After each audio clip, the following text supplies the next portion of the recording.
We get this show on the road. Mic check. I don't think there's been a time where I haven't seen Adam King wearing a top-notch blazer. He isn't. But no one can say I've never complimented him now. That's on record. So when I pick on him for the next 9 months, hey, I did pay him a compliment. That excuses any bullying. Any more bullying that I do to Adam King, I did compliment his blazer. You're just making his head bigger. Although I will say, after complimenting his blazer, Nicole's blazer is better. That's, in my opinion. I agree. The fit, if we're comparing Channel 10, well, there is no comparing Dom. Yeah. There is no beating Dom, because Dom is just the epitome of style. But I'm not throwing down the gauntlet. Well, I did just say that while that is very stylish, I like Nicole's blazer better. If you would pay attention.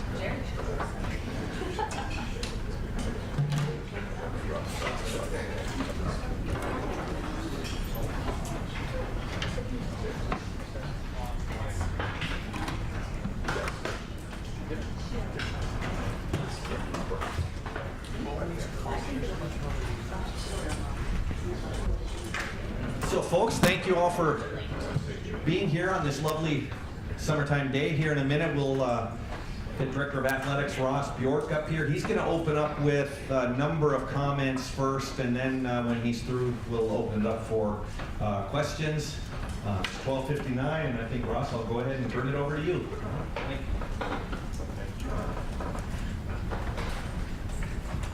Who would rather be at football camp right now? Anybody? Awfully warm out there. What's that? Oh, you came in for the AC? Yes. Yeah. Can I slide this a little bit? All right. Yeah, I know. Look, this may be boring to some, but clearly there's some interest here. So we'll go ahead and lay out. We'll talk a little bit about state of college athletics, but also some Ohio State news as well. So just kind of bear with me a little bit as we kind of open this up. So I just got back from our annual NACTA Athletic Director Convention. All the administrators, 6,800 or so athletic administrators gathered in Orlando.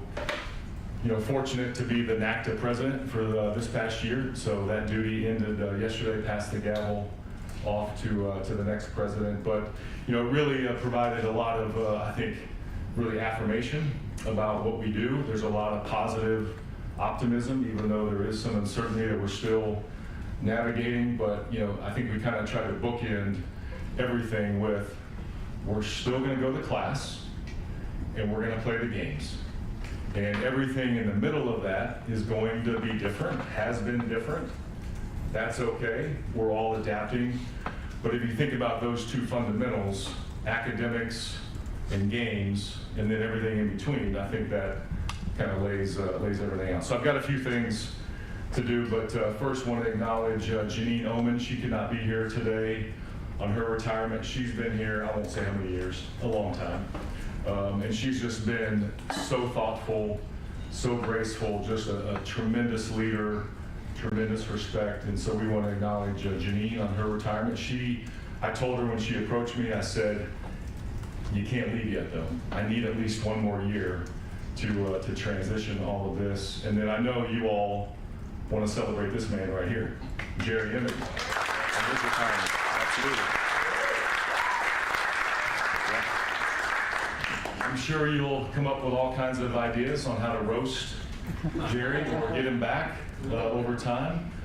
So I think this worked out perfect to be able to announce this time of year. Now Jerry can do his job, go to work. All of you can, again, figure out a way to roasting, toasting, whatever you want to do throughout the year. So you might want to be on your toes throughout the year. There might be some tricks coming your way. But really, Jerry, he's a legend in our industry. You know, he's walking around the convention, different colleagues from in my past that I've worked with. Everybody asks about Jerry. How's Jerry doing? How's he doing?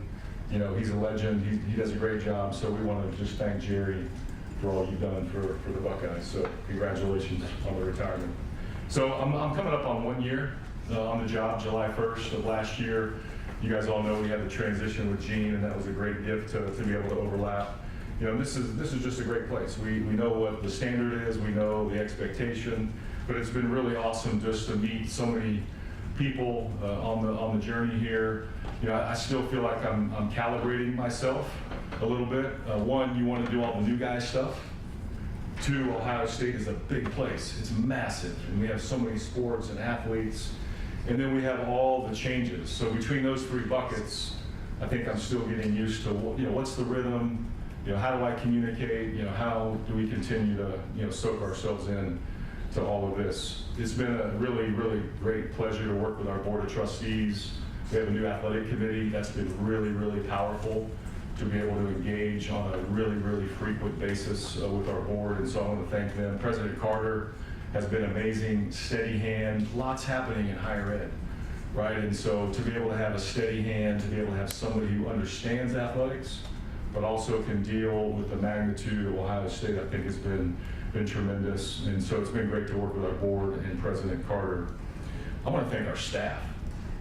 Our staff, I mean, this has been hard. We've had to be creative. We've had to adapt. We've had to do some really difficult things that people that got in the business, Jerry, when he got in the business, or whoever it might have been, oh my God, I can't believe we're dealing with this. But no one said, I can't do this. No one said, hey, we're not going to try to do this. So I really want to thank our staff for all of their creativity and adaptability. We work a lot with our legal counsel office, our Office of Legal Affairs, and I want to thank them and Garcia. Tremendous strategy, you know, navigating all of this. So great partnerships across campus. You know, really the way I think about this, what we've done is hard, but it's doable hard. There's a way to do this, and I think we're outlining this the right way. So look, when I got here, you know, I think the mantra is leave it better than you found it, period. What does that look like? There's a lot to that. That's a high bar, but leave it better than you found it. You know, I think our anchors are best-in-class student-athlete experience and leaders in college athletics. People look to Ohio State, and then from there you start to roll out, okay, how do we continue to be best in class? We have the circle of care that's right out here on the wall. That's a best-in-class model. How do we capitalize? You guys have heard me say this. We're a public trust of the state of Ohio. Everybody owns it, right? Here in the state of Ohio, everybody wants a piece of the Buckeyes, and so how do we nurture that? But how do we grow upon that? How do we really capitalize on it? And so I think in a lot of ways, I believe that there's still potential. And that's kind of hard to do when you think about the brand of Ohio State, but there are so many elements that we can tap into. So how do we honor that tradition, but also be creative, be innovative? You know, commercialize is a word now, right? But how do we get more donors involved? How do we get more fans buying merchandise? So we're plugging into all those different elements, and we're going to make sure we capitalize on this. And then, of course, you know, what's the right model for Ohio State? How do we be bold? How do we use our voice effectively? People, you know, they look around the room and they want Ohio State to have an opinion, and that's okay. You know, we take that with great responsibility. So there's a lot of things that we've been doing to try to, you know, reflect on vision, but leave it better than we found it. Leader in college athletics, and then best-in-class student-athlete experience. A lot of cool things have happened. This is our best academic year ever, period. Best academic year ever, 3.4 cumulative grade point average.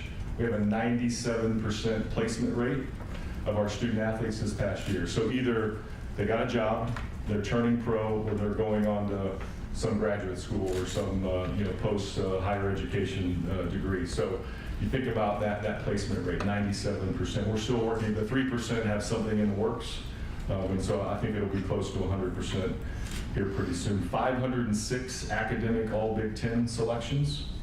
36 of our 36 varsity teams had a cumulative GPA for this semester. this spring semester. And then 7 programs had a perfect APR score, including national championship football team. The only Division I program that had a perfect APR score, and of course, we won that national championship. We hosted 24 NCAA or conference postseason events, 59 All-Americans, 4 team national championships, 18 conference champions, and then lots of other individual statistics. We're 4th in the Director's Cup. As we sit here today, we still have baseball and track, so maybe we'll toggle a little bit, but right now we sit here in 4th place after the spring sports that have been reported. And then if you think about what we do in the community, we hosted 3 major events last year in the SHU outside of football. We had a lot of football events, but we hosted 3 major events, right? Our Buckeye Country Superfest music festival for a couple days. We had international soccer, and then we had the stadium series. So 3 massive events. And if you look at all of the events that we had, I want to make sure I get these numbers right. We had 311 events in our venues, from Nationwide Arena to Mershon to Schottenstein Center to the SHU to all the things that we do. And that's a massive imprint on our campus. We had 1,900 events in our athletic facilities, from conferences to games, whatever it might have been. We've sold a record collegiate athletic sponsorship level of $40 million in sponsorship revenue. We're the only program that has that threshold. We have the best fundraising year ever, $80 million. And we have a total economic impact of all the things. You add all this stuff up, between games and concerts and events, over $800 million of economic impact. So really, really fascinating. We've worked on a lot of things. Structure of our department, we announced some things today. New revenue, expense calibration. We're the first athletic program to have a $300 million operating budget. That's not just a one-time event, that's an operating budget. We hired 4 new coaches last summer. We restructured Coach Day's contract for long-term stability. We're doing lots of facility master planning, from Ohio Stadium to the St. John Arena corridor, our athletic district master plan, new hockey arena, the Woody Hayes complex, lots of other smaller projects. We're in the process of remaking our game day atmosphere, so you'll start to see more things about that as we approach the fall. And then I believe in culture over strategy. We worked a lot on people, just getting to know people, understanding what makes people tick, and how we continue to thrive. So culture over strategy. Yesterday, or earlier this week, Monday, Buckeye Sports Group. I'm sure we have lots of questions about that, but essentially what that does is that brings all the resources that we've had in NIL, and it's been dispersed, right?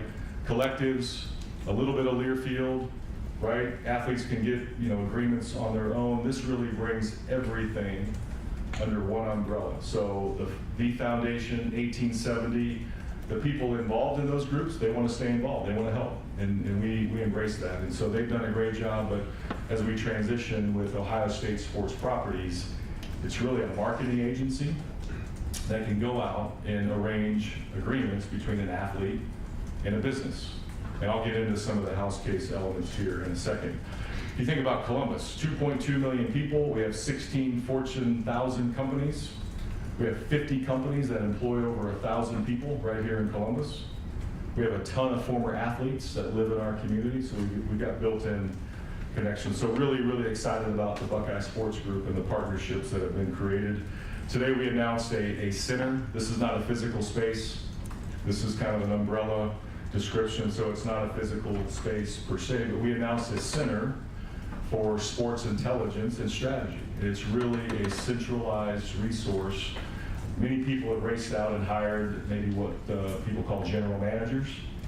So we wanted to take a different approach and say, how do we centralize resources for those coaches that may not have a big staff, but can we provide resources within our department? And so although not a physical space, we think it's just a groundbreaking resource that'll have data, it'll have sports science, it'll have sports performance, it'll have a lot of the elements around the circle of care that we use for our student athletes.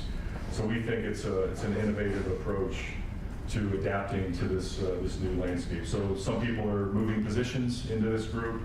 And we announced a lot of those things earlier today. So college athletics, when you guys all remember exactly what I said on January 17th, 2024, right? I know Bill does, because Bill writes books. So he remembers these kind of things. But what I talked about was the state of college athletics. And I said, okay, now that I'm here at Ohio State and we've been working on all these things in my previous stops, what happens next? College athletics. I talked about we need a model that intersects sports and academics. So we led with academic performance. Again, go to class, play games. I talked about that. I said we need a model that looks after our individual calendars, transfer portal windows, recruiting calendars, playing schedule calendars. We said we need to chart a new course for the financial arrangement between the athlete and the institution. We have that now, right? We said that we need to sit down with our athletes and we need to hear from them. That's still a work in progress. What that looks like, we need to continue to work on that. We need to redo NCAA governance. So that's being worked on as we speak as it relates to the House case settlement. And so we talked about a lot of these things about, look, it's time to really just take action, right? We've been in the courtroom, now we're in Congress, we need some pursuits there, but we laid out all of those things. And so while there is some clarity around the House case, there's still work to be done. There's a hearing today in the House Energy and Commerce, right? And so there's a lot of activity happening. We still need some work at the federal level. So I'm almost done, just bear with me. So Project 36. So how do we adapt? So we started Project 36 in the fall of 2023. I believe before I got here about, okay, we know House case settlement is coming. How do we do it here at Ohio State? So there was a lot of planning that took place starting in the fall of 2023. So for us, right, and we know what the parameters are, there's $20.5 million of revenue share dollars that can now be given to the athlete. And as part of that, anytime you add a new scholarship in any sport, whether it's 1, 5, or 91 like we did, that has to count against the 20.5 million, up to 2.5. Does everyone follow that? 20.5, 2.5 million of scholarships, we added 91. So therefore, there's $18 million to distribute to our sports, right? And so the scholarship piece, I don't think was widely publicized at the beginning, but anytime we add a scholarship, we have to count it against the cap. And so for us, we will allocate the $18 million starting in 4 sports: women's volleyball, women's basketball, men's basketball, and of course, our football program. We really try to use metrics in a formula, while also balancing some Title IX approach in this as well. You know, last year, numbers create narratives, right? We know what we're talking about, right? So, Patrick's smiling, he knows what I'm talking about. So look, people want to run with numbers and this is how much this is. The key point in all of this is more opportunity for athletes than ever before, directly from the institution. And so we're not going to get into calculating how much this program gets or that program, but it's 4 sports, it's $18 million cash, and then that'll grow by 4% a year. And then it can also have a look-in period based on new revenues that come into college athletics. So that's how we set it up. Those are the 4 sports that we start with. We hope we can grow that. We hope we can expand. We'll continue to work within that. You will also see College Sports Commission set up. So that got launched on Friday night when Judge Wilkin put out her order at 9:15 p.m. How many had put their phone away like me? I had set my phone away thinking end of June, and here we are making that announcement on a Friday night. But College Sports Commission, they will oversee, this is really a unique distinction, they will oversee the rules of engagement for the House case settlement. The NCAA will oversee rules of engagement that still live with the NCAA. So that's a very clear distinction. I was fortunate or unfortunate to be on the implementation committee on the enforcement subgroup, where we mapped out what should enforcement look like. How will rulemaking apply? How will penalties apply? And so we had an inside look. We wanted practitioners in the room. The Big Ten asked me to do that, and I gladly stepped up. So you're seeing things in the House case: valid business purpose, right? Range of compensation, associated entities, that didn't come from us, right? That came from the House case settlement. So language specific to how this gets rolled out is in the settlement. It's a legally binding settlement. There's a cap management system that'll be with the College Sports Commission. There's NIL Go, which is the clearinghouse. I think I've listened to a few podcasts. I think that's a lot of questions out there about how NIL Go will work. And so you're going to hear all these terms. You're going to hear all, but that's in the settlement. That's in the settlement. And so never before have we had binding arbitration for student athletes. So that's part of the settlement. And then we just believe that we needed durability. So when all of this came up, what we said was, we need durability. We can't be in the courtroom every year. So this House case settlement provides a 10-year window where a federal judge signed off on this agreement. And so we need to all adhere to this. We're going to follow the College Sports Commission and the guidelines that are set forward. But at the end of the day, we still need Congress. We still need to preempt state law. We still need to have a codification around student athletes and how do we categorize them. Students that play sports, not particularly employees. And then we need some thread of legal liability protection that codifies the House case, but also doesn't put us in the courtroom every time there's decisions to be made. So there's a lot. We can talk about college football playoffs, we can talk about transfer portal calendars, we can talk about NCAA governance and all the things that are happening. It's a fascinating time. There's a lot to it. So thanks for bearing with me for 18 minutes on the preamble. Now are you going to monitor this? Sure. Jerry? Okay. We'll open up the floor for questions. We'll open up to the right. Spencer Holbrook, Letterman Row.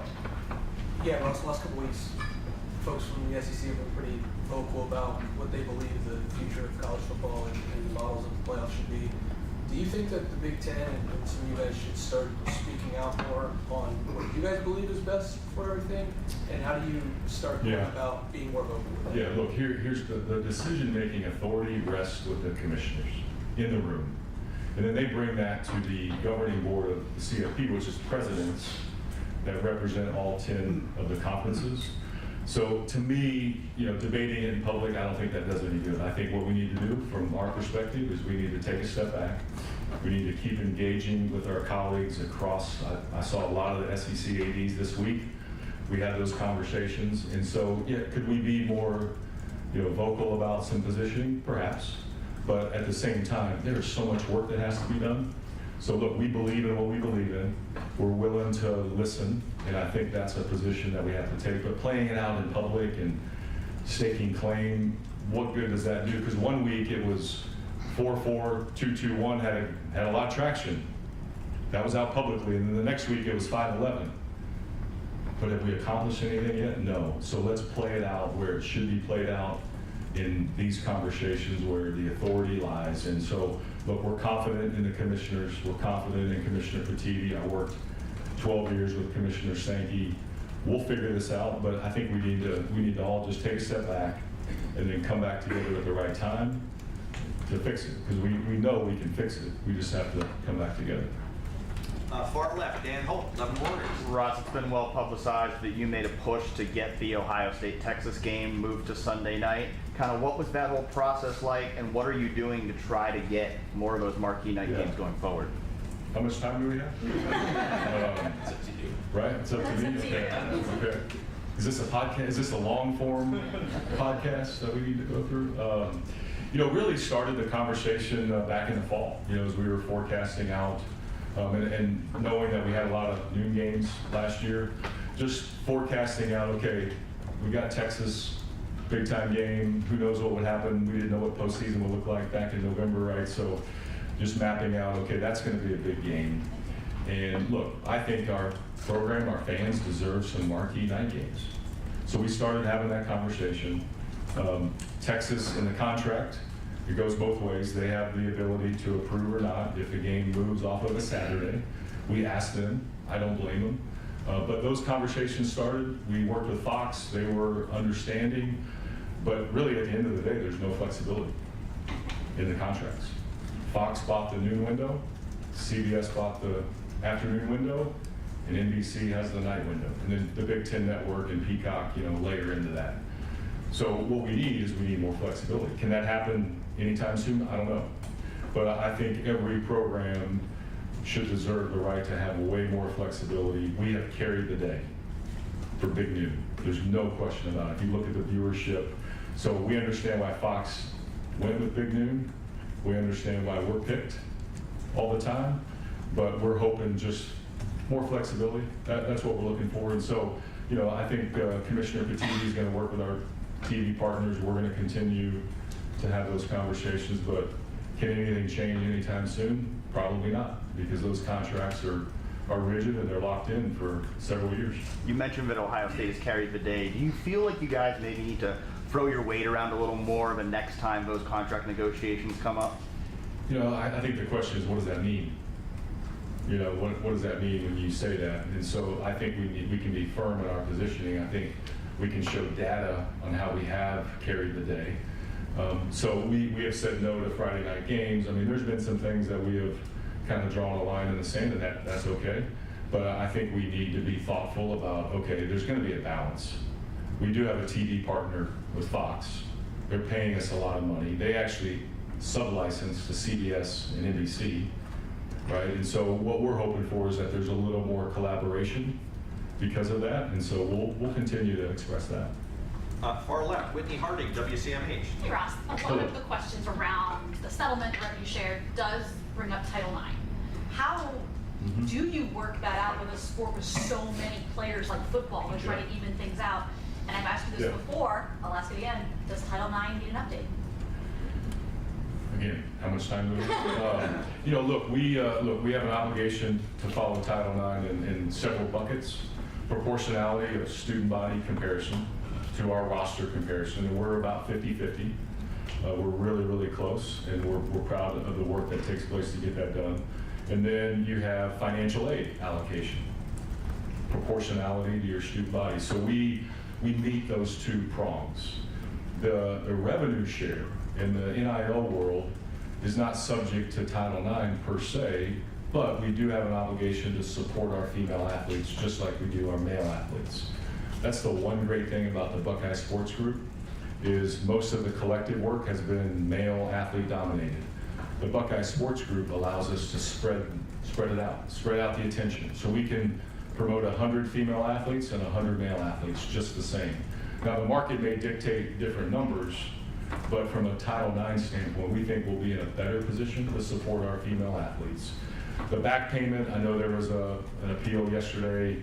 We'll let that play out. I think they did a lot of analysis on that piece as well, but for us, we know that we use metrics for market-based revenue share allocation. We had a proportion for Title IX, and we think that's a good approach. And then with our Buckeye Sports Group, we'll be able to promote our female athletes like never before. I have one that's like maybe step 50 while you guys are on step 10 here. International athletes, with as far as revenue share goes, because they come here with student visa, that's a work visa. Right. How does that work out? Yeah, we're going through that right now. I know President Baker mentioned some things yesterday in his press gathering at the NACTA convention. You know, it's complicated. We don't want to compromise our international athletes. Obviously, we'll get legal advice on what the right approach is. So it's a little bit of a moving target from that standpoint. The most important thing, protect them and their status, but also, is it viable in the market? And those things are being played out right now. No way, again, 24/7 Sports. Well, yeah, so the 18.5 million, 18. okay. 20.5. 20.5. Minus 2.5. Okay, 18. A lot of math. Will you strictly be the person who says this percentage will go here, or do you have a committee of your top advisors that are helping you figure that out, or how will that Yeah, work? look, a lot of programs raced out and announced, and they really followed the House case settlement allocation, 75, 15, 10. What we did is we used metrics. So we said, okay, what does football drive? What does women's basketball drive? What does volleyball drive? And then we came up, knowing we'd have 18 million, what are some metrics that can put some parameters around how to allocate it? So that was a process through a lot of data, a lot of studying that our staff put together. And then at the end of the day, okay, this is where we think football is. So yeah, I signed off on that, was a part of that discussion. And then we'll give those allocations to our coaches, and then they'll have to decide how to divide it up.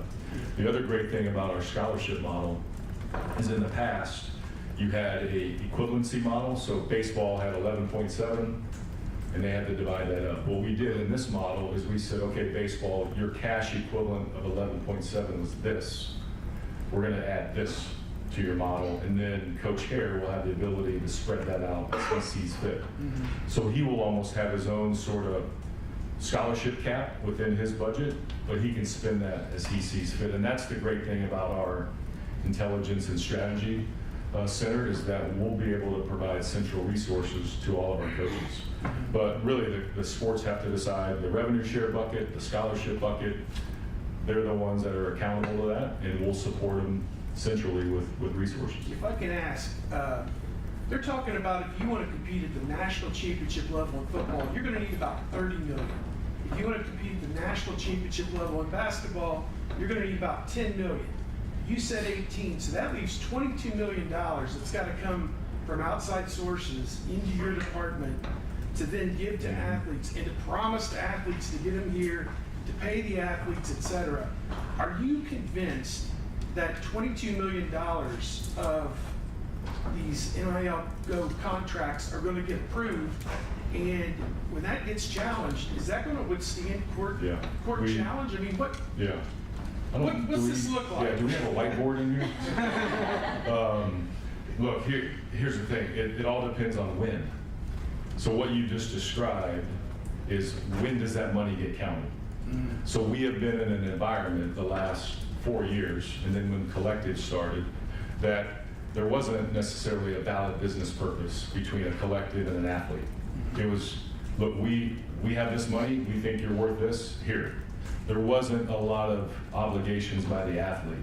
So those numbers that are being floated have been between June 30th and backwards. So there was a lot of front-loading activity that took place really since January up until June 30th.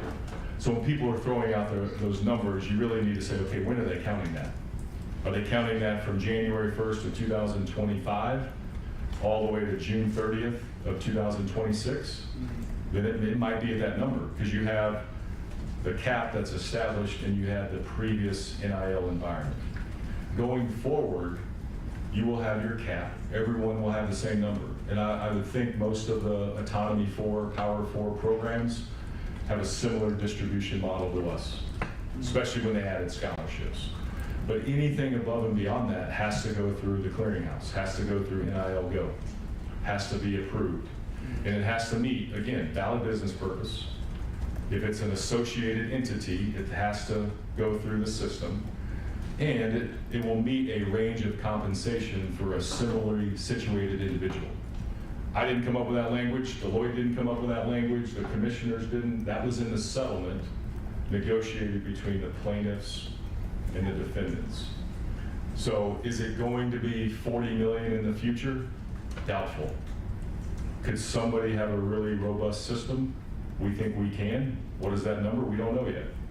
But we're going to be competitive. We have Columbus. But these numbers, really, you have to really ask when. When are you counting that? And that's what I think has gotten out there, is that people still think there's going to be this chase. So unless somebody's going to go outside the NIL Go system and they're going to go outside the cap, which will be enforced by the College Sports Commission, then they're going to be in violation of the lawsuit, a federal lawsuit. Arbitration will be applied to student athletes, and everyone that is going to be opting into the settlement, Autonomy 4 and non-Autonomy 4, is going to sign an agreement attesting to we are going to follow the rules. So there's a lot of durability built into this that wasn't necessarily there before. Hopefully that kind of. I think it colors in the lines a little bit. I see you're still skeptical, but I get it. And that's what we have. Look, I don't know what I don't know. That's I'm the not world. inside your walls to know what your numbers are. And That's the world that we have to get through. There is a lot of criticism. There's a lot of unknowns. That what I think is what's missing in all of this is the fact that a federal judge signed it. That's precedent across the entire country, and the fact that you have a binding arbitration process that an athlete is going through. And they had plaintiff attorneys representing hundreds of thousands of athletes. So the ability to have the legal protection and the durability in this, I don't think any of us would have agreed to the terms unless we had some durability that we're going to be able to withstand, any sort of scrutiny. Right behind him, Danny Eldridge, and a news service. Hi, so you talked a little bit about wanting some changes at the federal level, Congress. Are there any changes needed at the state level for Ohio State to be able to do what they need to do? I know you successfully lobbied to be able to directly compensate players in the first place, but do any changes need to be made there at the state level? We're going to stay engaged at the state level until there's federal oversight, a federal bill. I think it's important that we stay engaged. Our local leaders, our state leaders have been really proactive. We worked with Governor DeWine on an executive order before the end of the calendar year last year, but that got put into a state bill and a state law that got signed. So we believe right now we're in good shape in terms of the structure of NIL as it relates to the House case. I do think we could look at more agent protections and more agent sort of registration, education, so we're having those conversations right now. I think the elements, otherwise, I think we're in a good spot. Joey Kaufman, Columbus Dispatch. Ross, the Alston payments are awards. Alston payments, yeah. Those are subject to the cap of the lawsuit or the settlement, and because 2.5 is for scholarships, $18 million is for the direct payments. Is that Yeah, what we did is we took our Alston money, if you will, our allocation, and folded that into scholarships. So it didn't count against the cap. It was just folded into our scholarship number. Does that make sense? Yeah. So we added more budget to, like, baseball. I use baseball as an example. So part of their budget before was Alston money. We just folded that into their new scholarship allocation. So it was counted as a new scholarship. It wasn't counted as Alston payments. Alston payments in our category have faded into more scholarships, if that makes sense. And with the following the 4-year funding for in terms of the direct payments, I think football and basketball probably people expect it, but what influence volleyball? Yeah, look, the sport's really popular. The Big Ten is a leader in women's volleyball. We want to get better.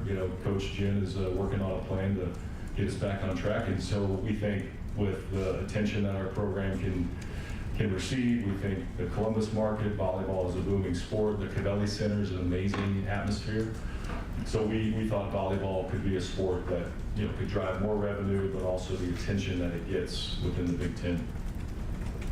Tony German, Buckeye Huddle. Ross, do you want to share what the metrics are in terms of what each of those 4 sports are going to get of that 18 million?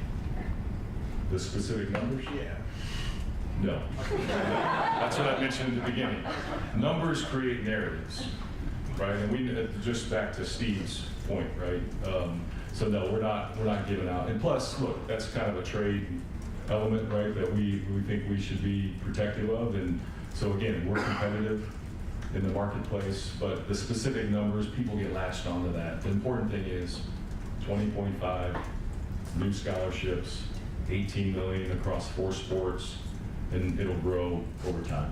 And then instead, I'll just ask, what's Ohio State's thought on what CFP plan they want moving forward? 4.4221. Look, we could be really, really selfish here and say we should go back to a 14 playoff. And I think Ohio State will be really good. We'll be well positioned, right? But for the good of the game, I think for our conference, I think expansion should happen. 14 or 16, I could kind of go either way. And then, look, I think in this world, one, I think players want to play high-level games. And then 2, content. We need more content because that will drive more revenue. That can drive more NIL opportunities for our athletes, third-party NIL. And so can we create play-in games that equate to automatic qualifiers? I think that's a really good model. And the other thing too, there's a lot of debate about the committee, right? And what kind of metrics they have. If you have automatic qualifying spots with play-in games, then you have more content and you eliminate a lot of the committee maybe dynamics that may, get in the way. So that was our thought we think, but again, take a step back. Let's recalibrate these conversations. Let's figure out what is the right model. But from our standpoint, look, we're going to always be in position. We're consistent in our performance, what we're doing in recruiting and coach day and the leadership. So, but that's our perspective is expansion. But let's get the right model that I think produces more excitement, more content, makes the regular season matter. The fact that we're playing Texas the next 2 years, Alabama the 2 years after that, Georgia down the road. If we're going to keep playing those games, then it needs to add up in the playoff calculation. Otherwise, you won't see those games, and I think that'd be sad for college football. Are you still in favor of keeping the Big Ten championship game going, even with the play-ins? Look, I think it depends. I mean, it provides a tremendous amount of value, but if you're doing AQ spots with playing games, could there be a different model? Right. So I think that's a conversation that has to continue. Second row right, Stefan Kreisky, Cleveland.com. Talking about the $2.5 million with the 91 new scholarships, is that just this year when you had the scholarships, or is that 2.5 every year? As of now, it counts against the cap every year. There's some discussion that may go away over time, but we're not quite there yet. But right now, it counts moving forward. And I know ESPN did a report earlier this year talking to you about the transfer portal window, wanting the 10-day window in May to kind of line up with the fiscal year. Is there progress being made toward that? Do you think the football calendar could be changing anytime soon? Yeah, one of the unique challenges about where we are right now is you have College Sports Commission governance, right? House terms, settlement, logistics around that. And then you have NCAA governance. There is a question, where should that transfer portal sit? Should it be governed by the College Sports Commission as it relates to those autonomy for conferences? Or should it stay with the NCAA? So that conversation is ongoing. I'll stay on the implementation committee. And what we want to do with our group is we want to have a recommendation on a comprehensive calendar. And that's the thing that we need to really get to is we should have a calendar. Okay, what does it look like from, let's say, July 1st to June 30th? And we'll just use the sport of football, right? What does training camp look like? What does the season look like? We should have 2 bye weeks, I believe, per year, because that's better for the players, especially if we're playing more games. But some years you have 2, some years you have 1, and it's all a fixture of how the calendar falls. So I think we should have 2 bye weeks, and then where should signing day? I mean, all of our official visitors, or 95% of them, are in the month of June. If those young men and their families are ready to make a decision, can they sign now? Or can they sign at a certain date once they take their visit? So that has to be layered in. The college football playoff schedule has to be layered in. When do you transfer? If we ever say that we care about academics and we want to live by that, then I think the transfer portal window should be in the spring. And then now that you have a revenue sharing contract where you will have an MOU with an athlete, from a fiscal management standpoint, it's better to put it in the spring. So where it sits, who has authority, how it gets done, that's all being debated right now. Does it go back to the D1 Council? Does it live with the College Sports Commission and our implementation group? Does it live with the commissioners? So we have to keep pushing that. My colleagues and I in the Big Ten, we want to keep pushing that. We'll collaborate, we'll communicate, but we think we need to get that done sooner rather than later, because fall will be here soon. And all of these things are going to be on top of us, and we need to have that transfer portal window cleaned up, for sure. Austin Ward, 97.1. Ross, you said go to class and play the games. Those are the top priorities, getting all this fixed. Why is it that there's either philosophical resistance across colleges or maybe state legislative resistance to the idea of employees?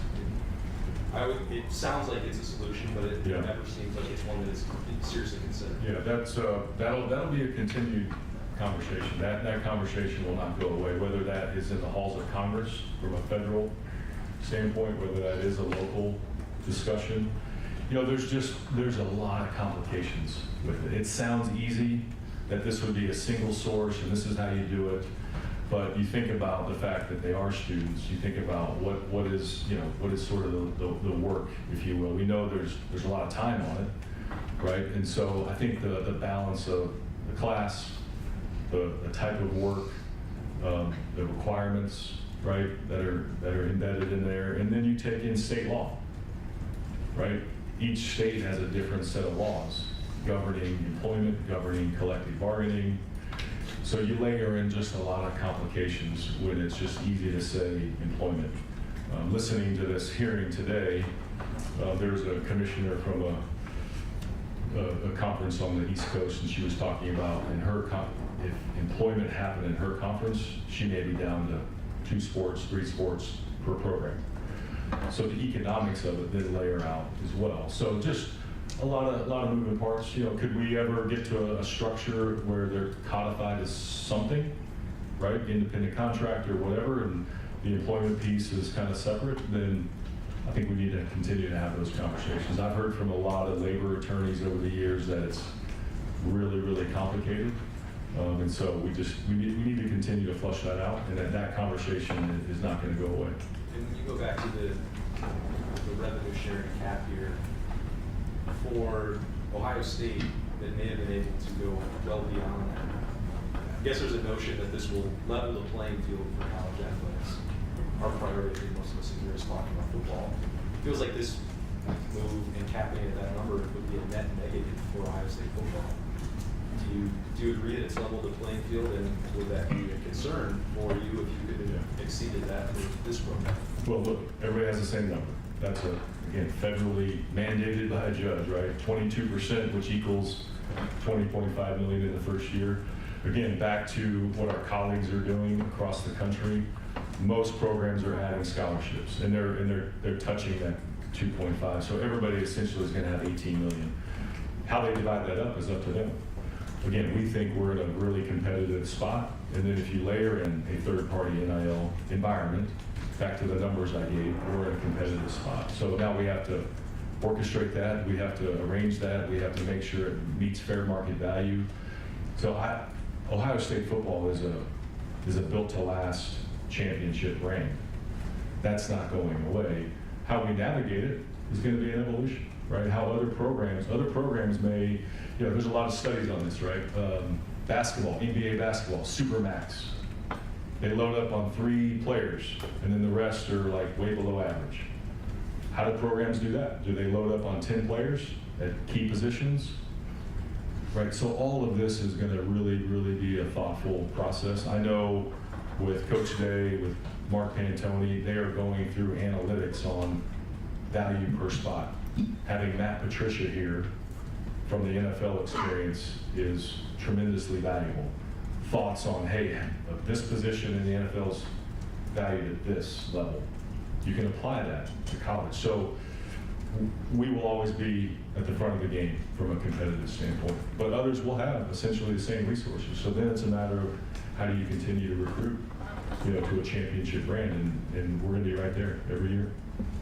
Far right, Kellyanne Stitz, WSYS. Ross, the Center for Sports Intelligence and Strategy, can you provide an example of what that group, like projects that they'll be working on, and like what kind of GM advice they give coaches? Yeah, look, it'll vary from how do we schedule non-conference from we'll say RPI. Not every program uses RPI anymore, but who should we schedule? That will help you get in postseason. Right, so it'll be things like data analytics around scheduling. It'll be things like, okay, the fact that baseball has more money, keep using baseball, it's an easy example because of the scholarship restriction was antiquated for so long. Okay, do you want to go more out of state? And here's talent acquisition, what out of state looks like, or do you want to go more in state? Because Ohio has pretty good baseball. And really providing Justin maybe with a roadmap, and then he can make a decision. So analytics on how to spend scholarship, analytics on how to spend the revenue share, the NIL payments, and then just how to be smarter around, we have a great sport performance unit here. How do we take that and give all that resource to all of our sports? So just a lot of consistency across the board, how we do budgeting, how we do scheduling, how we do coaches' contracts, all of that can now sit really in a central center, like we talked about, that I think just gives our coaches a cutting edge performance initiative, that's the whole goal behind it. We want all of our programs to compete at the highest level, and we were kind of scattered with maybe how we oversaw sports. And one administrator might think of it this way, and another one might think of it this way. This brings collaboration to the table. And then a quick one too, about the Buckeye Sports Group, is your guys' unified approach to NIL in-house. Could you provide an example of what they'll be doing? Is that handling contracts, like marketing strategies, and things like that? Fundamentally, they'll be taking companies that are already, doing deals with Learfield, Ohio State sports properties, going out seeking new deals and matchmaking athletes with those companies. And then, yes, they can get into contract discussions. The payor will be the company. The company will pay the athlete, but they will basically help arrange all of that. And then there's content that they'll help with. There's storytelling that they will help with. There's communication with our coaches in each sport. So it's another central source where before we had different buckets and Learfield was doing some things, but now it's a more robust. They're adding 4 new staff members on the Learfield side. We're adding 1 more on the NIL side for us. So it's just a way more proactive, robust approach. Fourth row right, Joe Reedy, AP. Ross, just with the new world of college athletics and stuff, just wanted your thoughts on the first year of the expanded Big Ten and how you thought it went. Some of your programs in Olympic sports had to make long road trips, both basketballs, 4 or 5 days in LA. Just how did everything go? I think from a scheduling, logistics, I think we managed it pretty well. One of the things that will help with our intelligence and strategy is, okay, what does travel on the front end look like and on the back end? So again, more just intelligence around that will be gathered centrally. I know I went on the men's basketball trip to California. We left on Friday. We played Sunday and Wednesday, came home Thursday. So we were gone 6 days. And Thursday is an all-day travel because of the time change, right? So I think we learned some things. I think overall it was good. But we learned some things on, could we play that game? Should we play Saturday, Monday, and come home Tuesday? Leave Friday, play Saturday, play Monday, come home Tuesday. Those are the kind of things that I think we really need to look at moving forward. The sports coming from west to east, I know they had some challenges. We saw a lot of coaches' comments, right, coming from those programs. So I think after the first year, probably not enough to make radical changes, but I think after the second year, I think we're gonna have more data. We're going through a process within the Big Ten to really have them hone in on scheduling and processes and timing and kind of who travels when and where. So I think overall it worked, but I do think that the wear and tear of going from west to east is an issue, and then I think how we schedule games when we go out there, there's some cleanup that I think can happen, but overall, really good. Our athletes enjoyed it. Our alumni bases in all those cities enjoyed seeing the Buckeyes playing a conference game. So there's some cool elements to it that I think will continue, but there's some things that I think logistically we can clean up. And then just on noon kickoffs for a second, there's a bill in the Ohio legislature right now in committee that's trying to ban the noon kickoff, or especially when it's 2 top 10 programs. Just have you had any correspondence on that? And just also, how much do you hear from fans and different people about, since noon kickoffs seem to be the bane of most people's existence? Yeah, maybe I shouldn't say it. I'm not going to say it. I won't say that. I think there's a location we could probably have the hearing where a lot of people would come, but we won't do that. Look, I get the intent. Again, really complicated. We've already signed these contracts, so look, there's communication about that bill. Again, we get the intent, we get the spirit of it. I think that's the cool thing about being in Ohio is that everybody cares, no matter what corner you're in or no matter what the issue is, people care, and so people care about that issue and they want to talk about it. So if this is a way to bring light to it, don't know where it'll go out of committee, but if this is a way to bring light to it, we're okay with that. We're okay having those conversations. So not a linear path necessarily on that bill, but we'll pay attention to it. Folks, we've got about 10 minutes. I'll try to get everyone in. Cameron T. Robinson, The Athletic. Ross, you talk about the alumni base and how's it probably one of the largest alumni bases in country, just wherever it's at. How much did that play into this Buckeye Sports Group, knowing so many different, you mentioned Columbus, but there's so many different places you can tap into for that? Yeah, look, I think that goes back to what I said earlier about there's still so much potential in all these different categories, whether it's alumni engagement, donor engagement, retail and merchandising, fan experience, sponsorship, whatever the category is, there's so much opportunity to grow. So yes, part of the analysis was how do we, again, continue to capitalize on the brand, continue to capitalize on the city that we live in. We show these numbers to recruits. Hey, this is how much population's in Columbus compared to other locales. That's a powerful story. So all of that plays in. The fact that we have a large number of former student athletes who live in Columbus, I think that's really fascinating. So we launched, we hired a full-time person for the Varsity O Association. It was a board-led group. There wasn't a full-time staff member. We want that person to go out and engage with our former athletes. So all of the touch points, we need to staff up. We need to have a plan to execute on that, but it layers into everything, this power. And the really cool thing about it is they may not have gone to school here, but they grew up in Ohio, they moved off somewhere else, they're automatically a Buckeye fan. So I don't know how many people, countless people that I run into in that category. Countless. So that's the part. How do we really reach those people? How do we use data to reach those people? How do we use outreach? How do we do a statewide tour? Can we get our program out? People are always driving to us. Can we take us to them? So those are all the things that we're mapping out. And you mentioned football programs have built class championship program.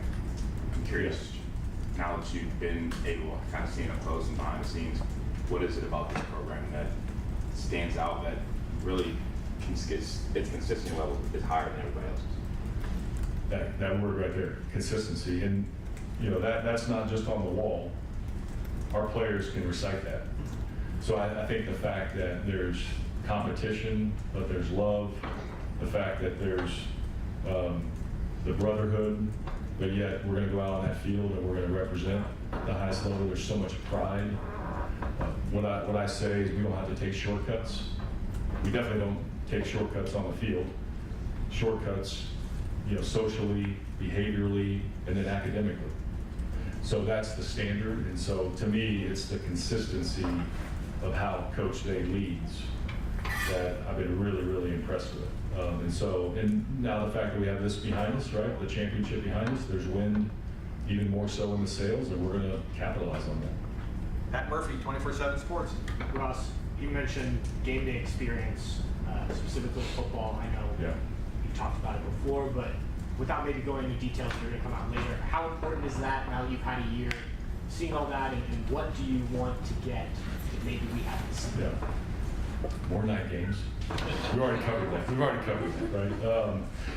Look, I just think that fans they want to modernize. They want to continue to innovate. They see these other things happening around the country. I think we saw what happened in the Tennessee game, right? And that script had to be different because it's dictated by the CFP. And so I think we learned a lot.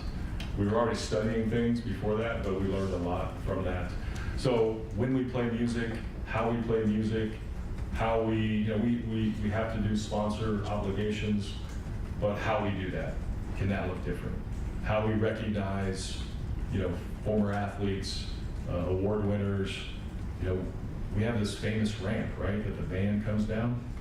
How could we utilize the ramp during the game for recognitions, right? The victory bell is really symbolic. What can we do with that? So it's kind of taking the traditional elements and overlaying that with new ideas, whether it's some new music, whether it's different elements that just incorporate our history. Somebody asked me, one of our staff members asked me yesterday, like, what's been like the really cool thing? And I said, really embracing the history here. Like, there's so many powerful stories that if we weave that in, it's going to connect people more. So those are the kind of things that we're putting together. We are working on new video board, new LED ribbon boards. Can't happen for this year. Hopefully by fall of 26. So those things are all being sound system. as well, a distributed sound system. There's always going to be continued improvements around the shoe, but game day atmosphere, I think, can just take a lift. And it's really about just adapting to the times. It's modernizing, it's cleaning a lot of things up. It's taking our script and kind of making some things shorter, layering, just different elements that I think, I really, the plan is really, really strong, and I think our fans are gonna gravitate towards it. Adam Jardy, Columbus Dispatch. Ross, you're going to have programs under this model that are going to be dealing with potentially significantly lower NIL budgets than what they've been accustomed to these last few years. And there's different schools that prioritize different sports to varying degrees. If you're working with a program that might be top dog somewhere else that isn't at Ohio State, how do you expect those programs to make up that ground? Yeah, look, we got to continue to have a great culture. We've got to recruit at a high level. We've got to have a good strategy, right? And then can you have a third party? Can you have the right kind of players that are going to drive a market on the third party side that, again, has to go through all the systems? And look, this is just a one moment in time. This is a 10-year settlement where this number is going to grow. So this is the starting point. Next year, it'll be a bigger budget. If the 2.5 million comes out of the calculation, you'll have that to work with. So I think people get fixated on the moment, knowing that, look, this is a long-term approach. Our programs are not going to go anywhere. We're going to continue to invest. We have a great brand.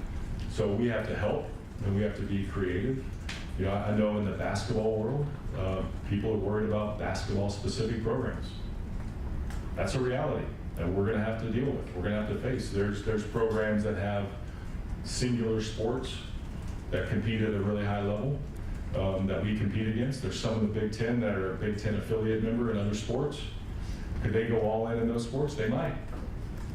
And we'll have to deal with that. We'll have to understand that. So, look, we're not going to panic. No one's going to just shut things down because, oh my God, this is the year one. It's going to be a process. It's going to be an evolution. And we'll adapt. Stephen Means, Cleveland.com.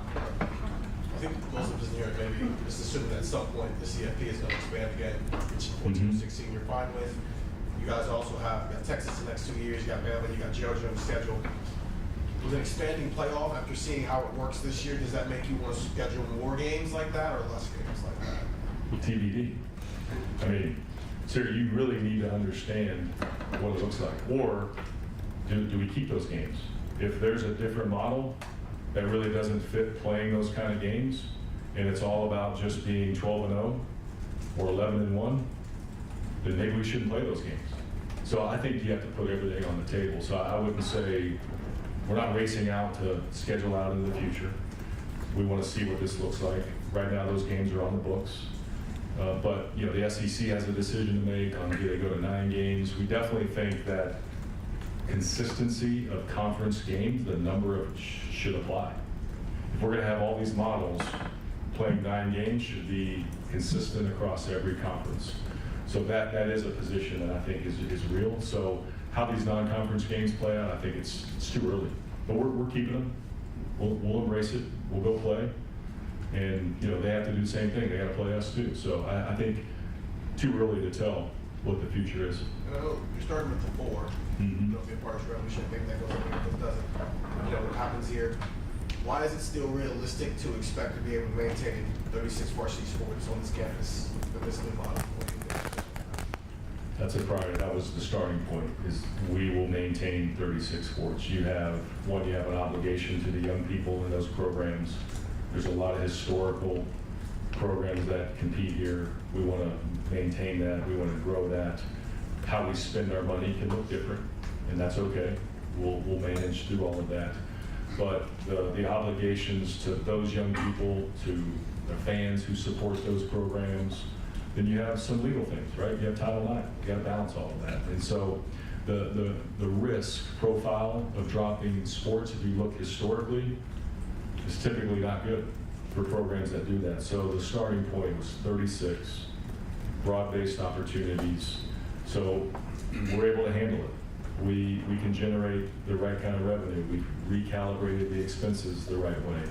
So to me, it's the right thing to do. Based on legacy, based on history, based on opportunities for those young people. So we're going to maintain that. And again, this is all an evolution. where are we 5 years from now, 10 years from now? How do revenues continue to grow? Expenses are probably not coming down, right? So we'll have to continue to adapt, but that's really the priority, and we're gonna stick to that because that's the right thing to do. Folks, we have 4 more people that need questions. I'm going to leave it at 1 question per person if we can. Andy Anders. You guys thought this was a boring day, a boring subject. This has been something you said since you arrived here too, but you said earlier that NCAA governance needs to be done. And in your mind, what should the NCAA's role be in governance going forward in college sports? Well, look, the House case codified, right, the logistics around revenue share, roster limits, right, third-party NIL. Those are still NCAA rules. They're just governed separately. So NCAA academic requirements, right, playing rules, playing hours, that carry hours, countable athletic-related activity, those kind of things, officiating, championships, obviously, those things we believe will all remain. But you have to really get into the decision-making structure. Division I, we all acknowledge, is too big, right, from a decision-making standpoint. And so how do you restructure the decision-making, knowing that we want these fundamentals to continue? We need academic requirements. We need APR. We need measurements. Things can adapt and change, but we need that kind of structure. But really how you make decisions, that structure really needs to change. So commissioners are leading that. Charlie Baker has put committees together. The D1 Council is being remade from a voting standpoint. There's different proposals out there. It's really cleaning up a lot of those things. You're hearing talk about NCAA tournament expansion on the basketball side, both men and women. So those things will continue to remain. So there's a lot to it. And now that we have this set up with College Sports Commission, there's still work to be done, but now I think you really focus on the NCAA governance piece and cleaning those elements up. Back right, Jeremy Birmingham, 97.1. Ross, in the last few years, it seems like the enforcement arm of the NCAA itself has sort of become irrelevant and moot. How is the CSC more valid when it comes to enforcement? And what can they do that the NCAA couldn't? Yeah, it's a great question. Really excited about the hire with Brian Seeley as the CEO of this new group. He now has to build out his staff, has to build out the structure. We've given him kind of a toolkit of enforcement processes, potential penalties within that. Again, all related to the cap, all related to the House case. The NCAA stuff will still be separate. The fact that there will be a binding arbitration process is unique. They'll have access to information through that process that we couldn't get before. The fact that this will be a much more efficient, linear, direct process. No more judging of our peers. We used to sit in these committee on infractions rooms and you'd be judged by a faculty rep and another athletic director. And so this is a single source decision-making authority, very similar to the pro model. And if you look at Brian's background, that's where he came from, obviously, but if you look at his legal background, that's the kind of person that we all say that we wanted, and I think we hired the ideal person, and it's going to be just faster. Will they have subpoena power that the NCAA lack? Outside of the arbitration, no. But if there's things that intermix with the arbitration, then yes, they could have access. But direct subpoena power, no. That would have to come through another process, you'd have to pass a law, you'd have to have another court case. But on the arbitration with the athlete, yes, that'll be a part of it. So look, in our minds, it's a much more cleaner, linear, efficient, direct process. And frankly, the rules are not that complicated. The cap will be hard institutionally to go over. If you submit a deal through the NIL process and the athlete and maybe their agent disagrees with it, there's arbitration. It's all the other stuff that has to be enforced, right? Paying outside the cap, paying outside of the NIL, not reporting a deal. The rules of engagement are actually not that complicated when you think about it. So the enforcement with that group will be really narrow in terms of what they're going to oversee. Far right, Kevin. That's a new part too. Sorry about that, Ross. Yeah. Kevin Newton, Buckeye Huddle. Yeah, I had a much cleaner question 30 minutes ago. I'm happy to address it as time goes on, but More content. Yeah. obviously we know that you're kind of hamstrung by the new contract for the games there. One of the biggest complaints is sleepy environment, fans haven't woken up yet. Obviously we've seen some moves toward premium seating, the 1922 club, what's happening in the south end zone, moving the band to the north side.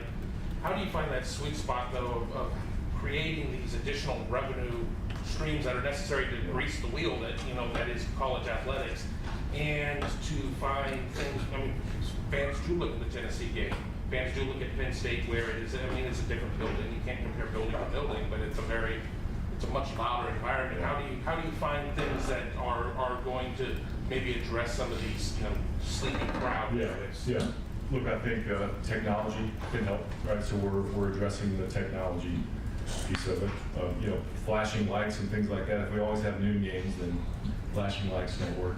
So we need more night games. We'll talk about that. So I think there's some technology pieces, but again, I think it goes back to how do we weave in traditional elements, but modernize music, or when we play certain music, and really have a call to action. We're by moving the band, by the band going to the north, the Block O group expands. So they'll have more in the Block O membership block. So what can we do to engage them? Can we give them something that people can, that's our symbol, right? People have towels, people have pom-poms, whatever. So working on elements like that. So it's fan engagement, it's increasing, I think, student energy in a lot of ways, and then it's kind of how we script the game. We're always going to have to do projects around the stadium, but the projects will be what has a return on investment, what provides infrastructure improvements to operate the building, and then what provides just everyday fan experience. We have to really think of those three buckets every single time, knowing that it's an aging stadium, knowing that, yes, we do need to make money. And I think there's a lot more that we can do from that standpoint. But this year we also added 2,000 tickets that don't require a donation, and we lowered the price.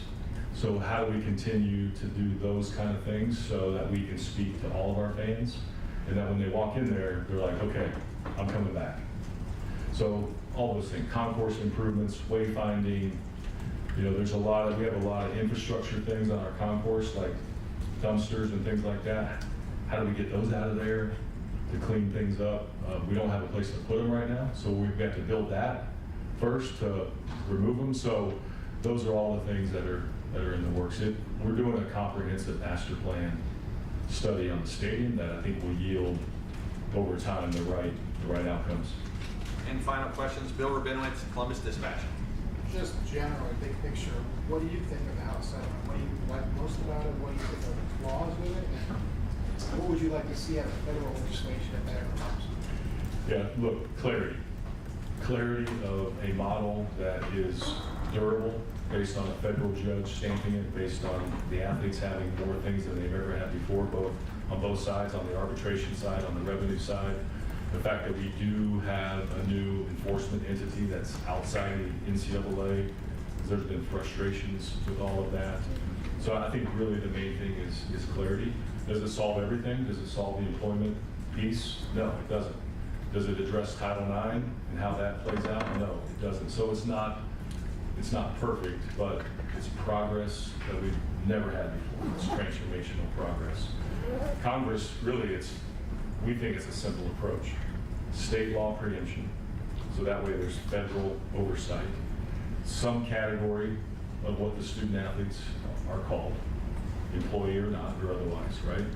And then just some kind of legal liability protection, that we don't constantly get sued every time we make a new rule, every time there's an enforcement measure, that we can have some just sustainability around the collegiate model. That's what we hear. We hear there's interest in Congress, there's hearings that are taking place, there's drafts, but we've got to find a pathway to get the action where there's actually a bill that makes the floor and passes. Because with Deloitte, they essentially are big umpires in this thing, and say yes or no to the NIL deal, right? And Yeah. what I've seen from a lot of people is that, well, that's never going to happen before. Somebody's going to challenge that and say, who's to say what market value is? Market value is market value. I think what people are missing is it already has stood up in court. It was approved, the settlement allowed for the autonomy for conferences to create rules of engagement.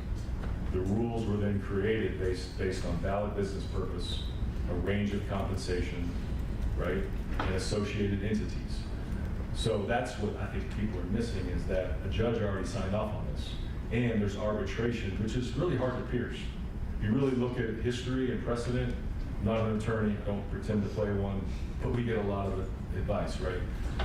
It's really hard to pierce a federal court decision, and it's really hard to pierce arbitration that is binding by the court. So that's the part that people are not capturing in this whole structure, is that a judge already decided.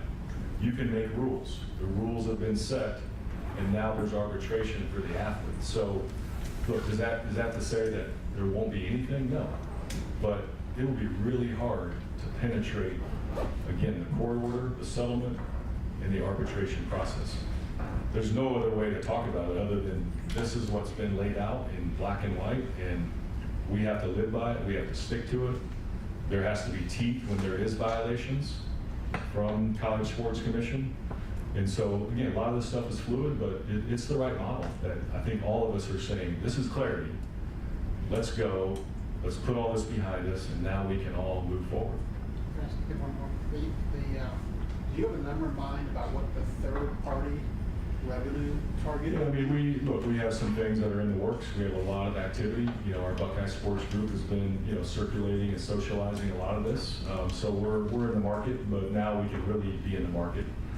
So a lot of that will pick up, but there's not necessarily a number in mind, because you want that to just grow, and you want everybody that has an interest in being a part of it. That's where using the volunteers, our donors who have been involved in our collectives, we need their expertise, we need their contacts. So it'll continue to evolve. I got just one question following up what he just asked you about. Are you concerned, or are people in the industry concerned?